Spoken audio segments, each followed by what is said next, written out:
гучні заяви лунають від особи Вашингтона, але в Києві. Ентоні Блінкен сьогодні в українській столиці. І от з найцікавішого, з найгучнішого, з найостаннішого одночасно – це те, що Сполучені Штати наближають Україну до НАТО і згодом введуть її до Альянсу. Гучна заява, чи не так? Чесно кажучи, вона мені нагадує про заяву американського посла Бріджит Брінк, яка пролунала 2 тижні тому у відповідь на, власне, моє запитання, поставлене їй тет-а-тет під час зустрічі в резиденції, куди нас запросили. Я запитав, чи готові Сполучені Штати виправляти помилку 94-го року, коли забрали в Україні ядерну зброю. Клінтон визнав це помилкою, він сказав, що він про це шкодує. Чи готова нинішня адміністрація нинішнього президента Сполучених Штатів, який, до речі, також є демократом, як і Клінтон, брати на себе частину відповідальності за те, щоб цю помилку виправляти, за те, щоб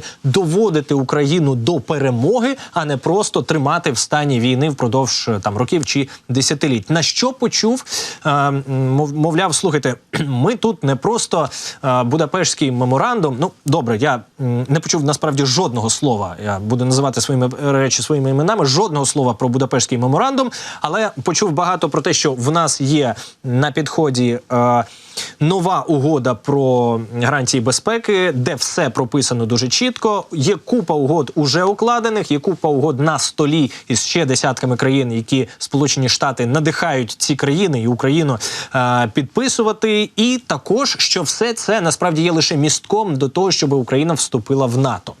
І знаєте, дуже багато думок, але, мабуть, найперша – це чи не розглядають зараз, бува, Сполучені Штати і, можливо, навіть Київ, ухвалення якогось перемир'я чи подоби перемир'я з Росією із тим, щоб частина України таки вступила до НАТО, а частина України не вступила до НАТО. Чи нема у вас таких думок? Якщо нема, то які є щодо цього?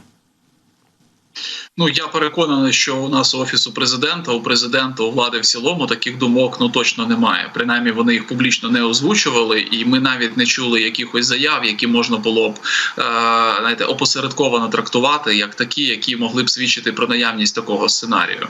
Тому тут в нас поки є достатньо чітке бачення, і це чітке бачення передбачає звільнення і деокупацію всіх територій, які були тимчасово захоплені Російською Федерацією.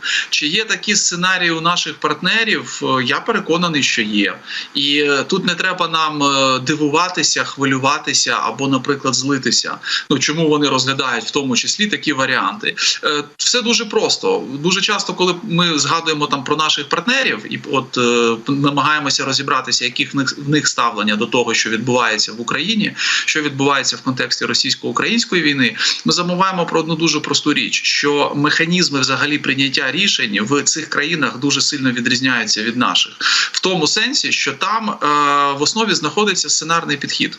І вони повинні розглядати різноманітні варіанти, сценарії, різноманітні політики, програми. Тобто мати варіанти, як ситуація буде розвиватися в залежності від тих чи інших обставин.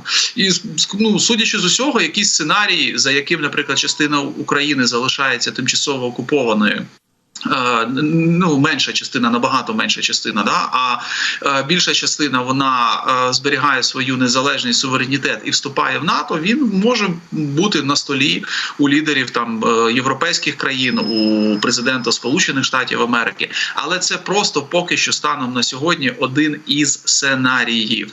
І судячи з усього, він не є поки пріоритетним. Тобто, грубо кажучи, якщо, провести таку дуже просту аналогію, от є 100 сценаріїв, і цей сценарій поки не лежить на горі. На горі лежить інший, той, який узгоджений з Україною, принаймні публічно, і про той, який говорять представники адміністрації Байдена. Але це не означає, що в якийсь момент інший сценарій, той, про який ми згадували, про який ви дуже слушно зазначили, може з'явитися і стати більш актуальним, ніж, наприклад, якісь інші. Тому що є певні політичні зміни, є врешті-решт виборча кампанія в Сполучених Штатах, є Трамп з якимось своїм планом, який явно може відрізнятися відрізнятися від того бачення, яке маємо ми. І в цьому контексті нам треба бути просто до цього готовими і мати на всякий випадок свої сценарії і свої варіанти, які нам дозволять підлаштуватися під ситуацію, якщо вона зміниться, і відстояти максимально свої саме національні інтереси.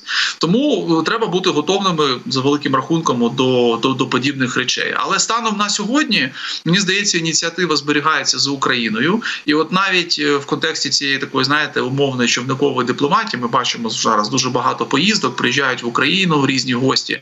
Скоріше за все, тут якраз іде активна підготовка до цього саміту миру, і там ми повинні побачити якусь узгоджену формулу, якийсь узгоджений план, який буде представлений широкому загалу. І от обговорення цього плану, тих пунктів, які повинні бути в цьому плані, от воно ведеться на сьогоднішній день. Мені здається, що візит Блінкена, він значною мірою якраз з цим і пов'язаний, а не тільки мова йде про якусь символічну підтримку на фоні активізації росіян в Харківській області.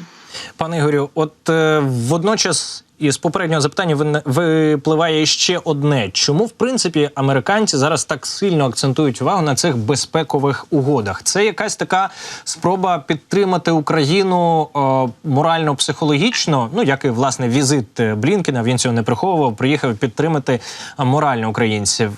Чи це спроба зробити все, щоб Україна забула про той клятий, мабуть, для всіх Будапештський меморандум, і от такі, як я, ніколи не ставили відповідних запитань, таким, як Бріджит Брінк?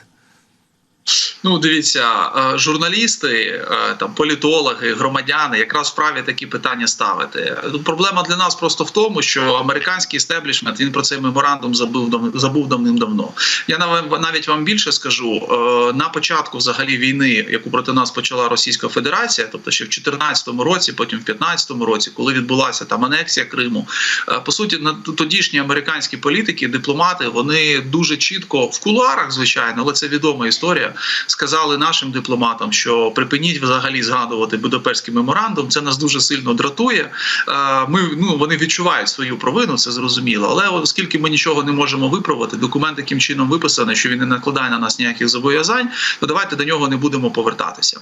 А зараз оця історія з цими гарантіями, зобов'язаннями, правильніше, мабуть, буде говорити, безпековими зобов'язаннями, ця історія, вона має дві складові. Перша складова – це дуже важливий такий символічний крок, практичний, символічно-практичний. Практичний, тому що там вже зрозуміло будуть певні пункти, які будуть стосуватися підтримки України. Для нас це дуже важливо. Плюс Сполучені Штати таким чином і сигнал передають Росії, і передають сигнал своїм союзникам по НАТО і по західним демократіям, що дивіться, ми також лідери, ми також угоду цю підписуємо, ми будемо Україні допомагати.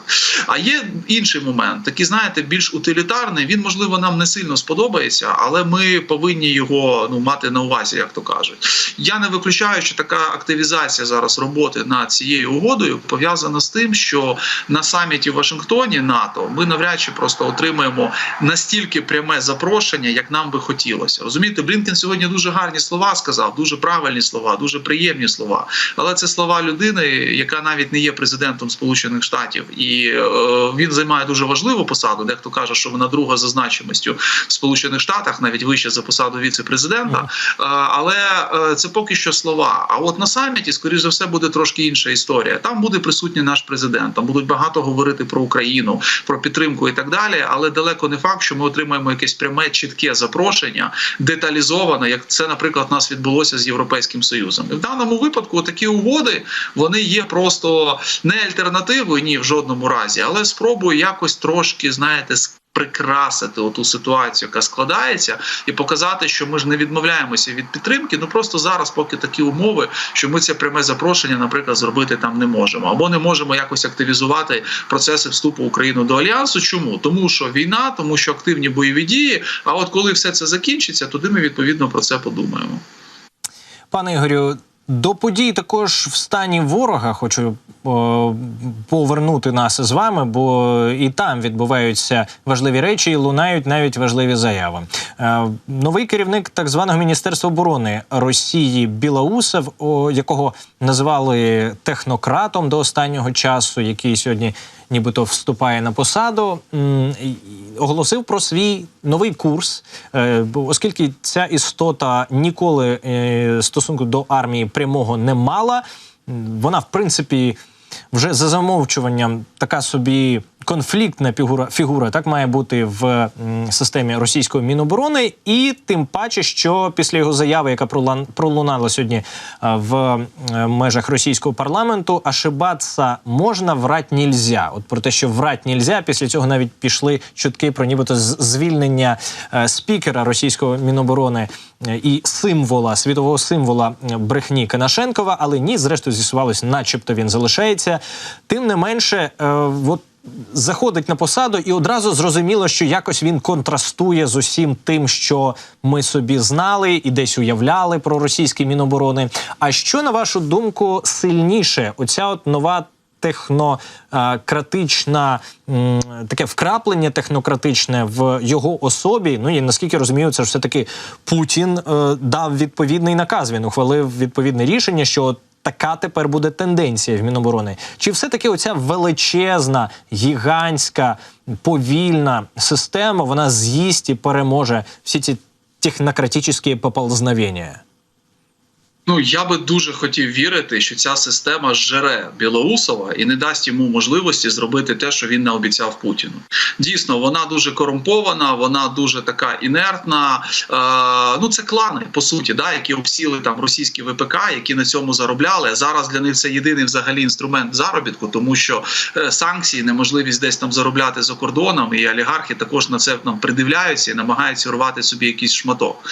І буде цікаво спостерігати в найближчий час якраз от за змінами, які будуть відбуватися, і наскільки в них зміниться динаміка, пов'язана з забезпеченням російської армії, там елементарно логістикою або якимись там іншими речами. Поки ми бачимо деякі такі чистки, по-іншому дуже складно це сказати, тому що на Росії все зводиться до чисток, як це ти там не називай, там з колишнім оточенням Шойгу, причому самого там Шойгу не чіпають, він отримав посаду, буде там сидіти, або там вже до остаточного виходу до пенсії, або, що більш ймовірно, до якогось там серцевого нападу на місці роботи. Але це буде не скоро. Да? Тобто в цьому контексті в нього є одна велика перевага, близькі стосунки з Путіним, і Путін, в принципі, від таких людей просто так не відмовляється. Тим більше він йому завжди був вірний особисто.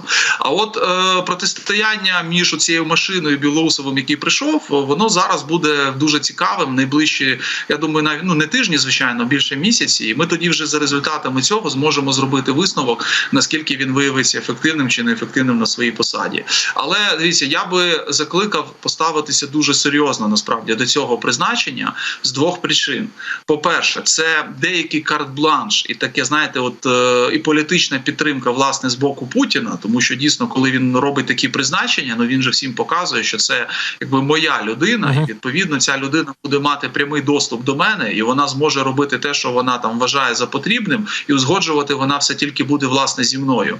І другий момент, знов-таки, знаєте, як би ми до цієї істоти не ставилися, вони всі однакові з точки зору там ставлення до України, це зрозуміло, свою людину ненавистких якихось там поглядів, але саме завдяки цій людині, і ще одній, прізвище якої Набіулліна, Росія змогла втриматися під тиском цих санкцій і змогла зараз зробити певну мобілізацію, військову мобілізацію своєї економіки.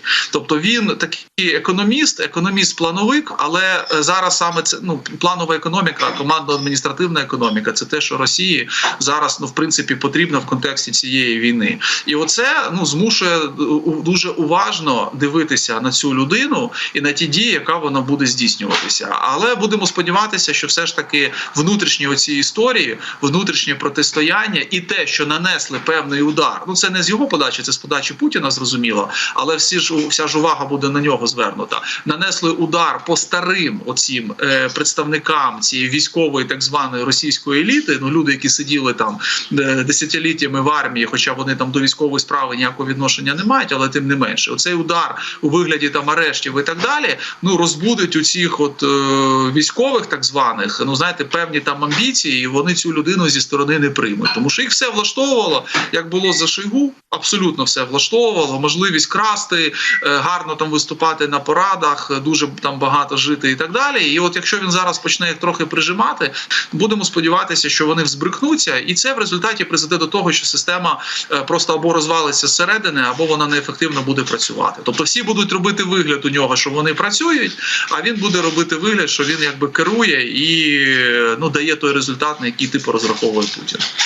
Хочеться вірити, що так воно і не лише виглядатиме, а так воно і станеться зрештою з цим Білоусовим, але, мабуть, розраховувати на це не варто, не більше, ніж сподіватися.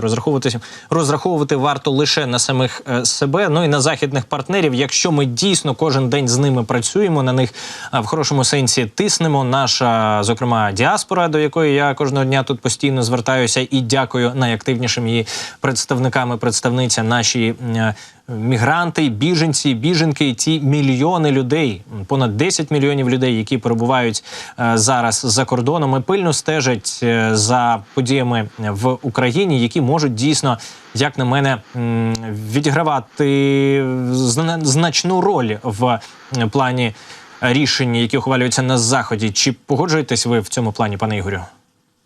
Ні, ну безумовно, і наша діаспора, я б навіть так сказав, ті українці, які в силу певних причин змушені були виїхати, наприклад, за кордон, і які це зробили, я тільки підкреслюю, дивіться, у відповідності до діючого законодавства. Тому що, на жаль, є якась там частинка наших громадян, вона не така велика, але вона є, які порушили законодавство, втекли і так далі. Але переважна більшість, яка це зробила в силу об'єктивних якихось обставин, вони дуже активно продовжують підтримувати Україну на такому, скажімо, рівні. І ця публічна дипломатія, вона іноді має більше навіть значення, ніж візити якихось там наших високопосадовців.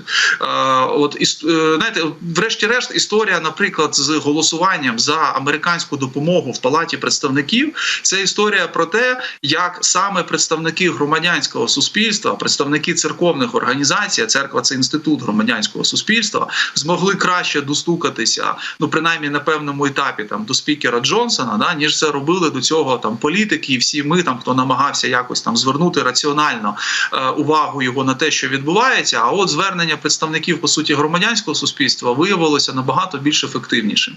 І оці речі, їх треба використовувати і надалі. Тим більше, що ми в багатьох країнах, які є відданими партнерами України, маємо надзвичайно потужну діаспору. І я можу навіть сказати, що ми не до кінця потенціал цей на сьогоднішній день, на жаль, використовуємо. Можна було б робити більше, але це потребує певної комунікації, певного якогось узгодження і так далі. Але в даному випадку в нас ситуація непогана насправді. І до речі, знаєте, це нас також дуже сильно відрізняє від росіян. Тому що парадокс ситуації в тому, що у Росії також є своя діаспора, яка там сформувалася далеко до того часу, як Росія почала війну проти України. Але вона далеко не настільки активна, як, наприклад, українська. Тобто там росіяни, в них проблеми ідентифікації, ідентичності певної, вони зберігаються, особливо за кордоном. Тому навіть в цьому плані ми на цьому полі в них виграємо. Будемо сподіватися, що це і надалі буде так продовжуватися. Я долучаюсь до ваших слів і хочу подякувати вам, пане Ігорю, за те, що знайшли змогу поспілкуватися з глядачами і глядачками 24-го. Дякую. Ігор Рейтерович, політолог, був у прямому ефірі 24-го.